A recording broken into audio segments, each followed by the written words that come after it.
सुप्रभात बच्चों, आइए आज आपको हम हिंदी पढ़ा रहे हैं। हिंदी में पाठ 7। तो पाठ 7 है हमारा कौन जीता।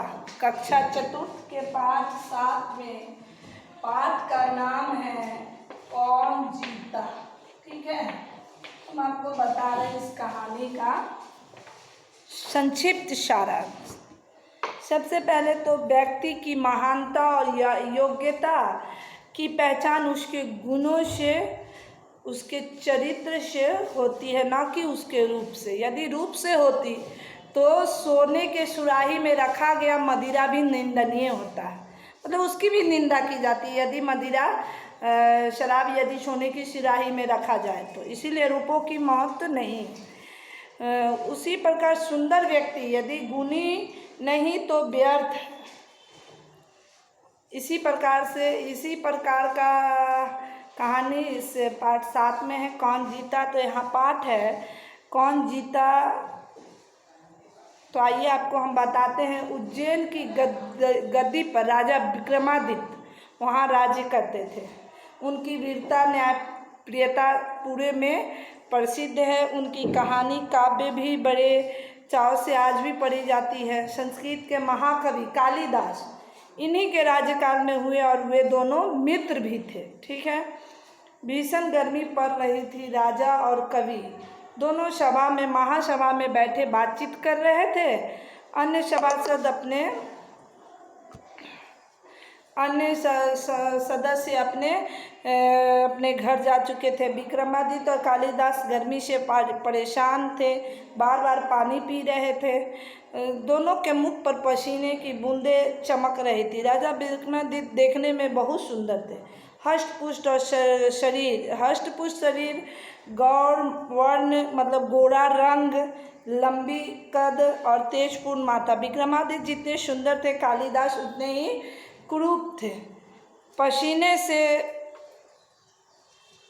तर उनका चेहरा और भी कुरूप लग रहा था। विक्रमादित्य ने कालिदास की तरफ देखा, फिर सोचा कुछ छेड़छाड़ की जाए। इसी क्रम में, क्योंकि दोनों मित्र थे और दोनों में नोकझोंक चलती रहती थी, तो दोनों इसमें आनंद लेकर अधिकतर जीत कालिदास की ही होती थी। नोकझोंक में हमेशा की तरह आज भी विक्रमादित्य ने ही पहल की। राजा हंसते हुए बोले विक्रमादित्य महाकवि कालिदास को कि आप जो महान कवि भी हैं, आपकी कविता जितनी सुंदर है उतनी ही आप कुरूप है। यदि आपको सुंदर रूप मिला होता तो सोने में सुहागा वाली बात होती। रूप तो हमेशा ही आकर्षक करता है, पर गुण बोल के वो चुप हो गया। ठीक है, तो महाराज वो को बोले कालिदास की महाराज मैं इसका उत्तर आपको कल दूंगा, आज नहीं बताऊंगा मैं। आज तो आप राजमहल के शीतल प्रकोष्ठ में चले। ऐसा कहकर कालिदास वहाँ से उठकर चले गए।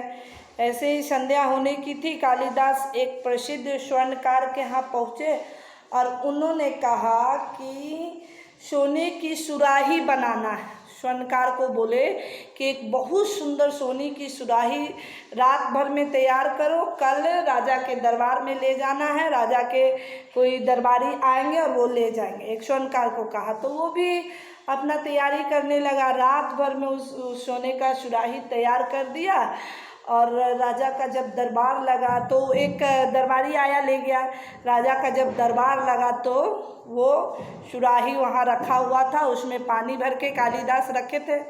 राजा कहीं से आए धूप से और गर्मी काफ़ी थी, बोले पानी पिलाओ।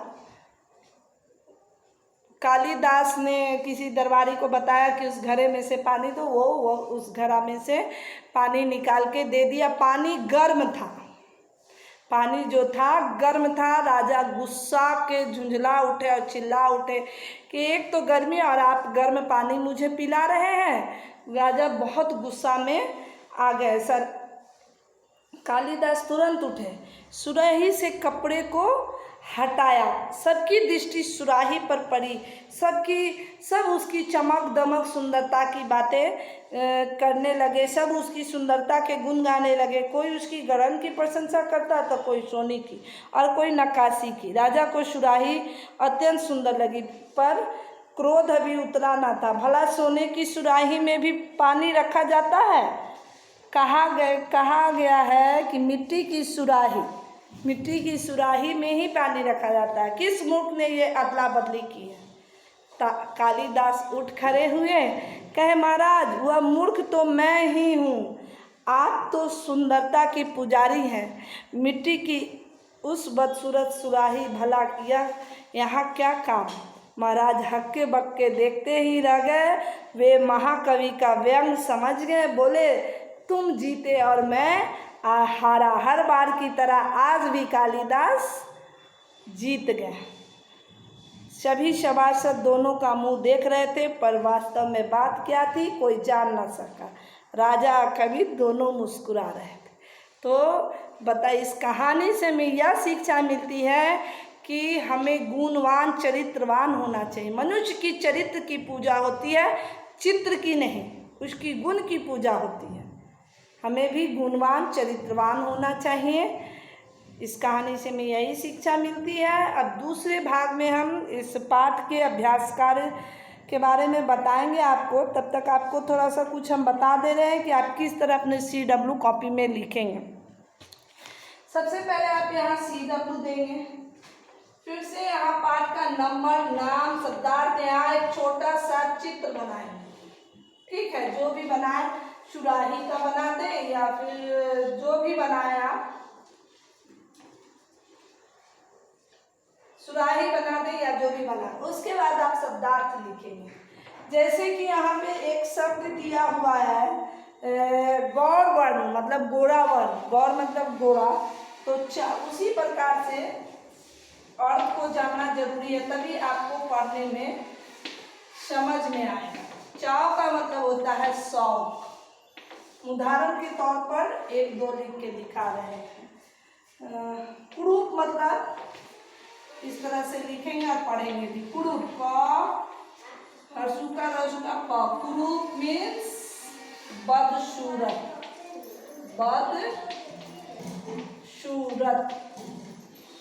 इस प्रकार से आप अपने कॉपी में लिखेंगे। आपको समझ में आया? ठीक है, नेक्स्ट भाग में, दूसरे भाग में हम फिर मिलते हैं अभ्यास कार्य के साथ। आज के लिए इतना ही काफ़ी है। धन्यवाद।